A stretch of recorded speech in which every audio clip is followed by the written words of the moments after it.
So you are curator of an exhibition where there's none of your work. So what's your feeling? Well, first of all, it's not the first time. I have never instigated the show. They always ask me to do a show, and when I then actually take on the job, I try to do a good job.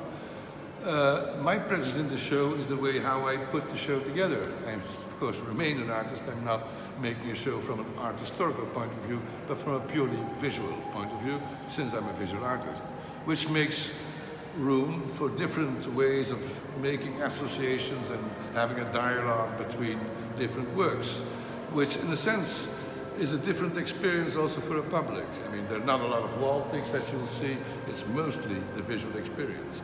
Because I'm actually persuaded, as were the people who were working during the time of the Baroque, that the image, music, sculpture and architecture could be in that sense so empowering and important and having that impact that people would react to it from them, I mean, through the experience of the impact and seeing it.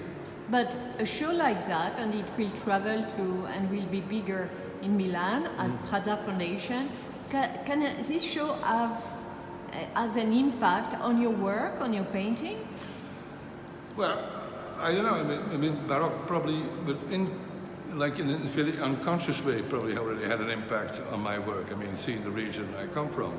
So, in that sense, the impact is already there. It's internalized, so to speak.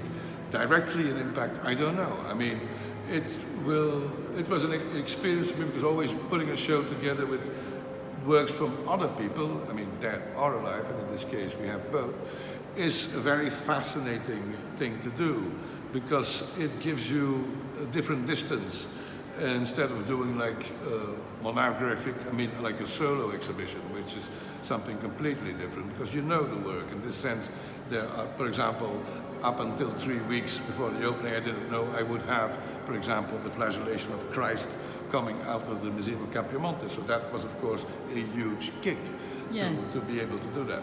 But, for example, now you are painting? I was also painting while installing the show. And yes, but you are painting and you are painting on a special subject? I'm not particularly painting on a special subject because I'm actually painting. I actually took a sort of a rest period, not so much of painting, but of actually doing shows.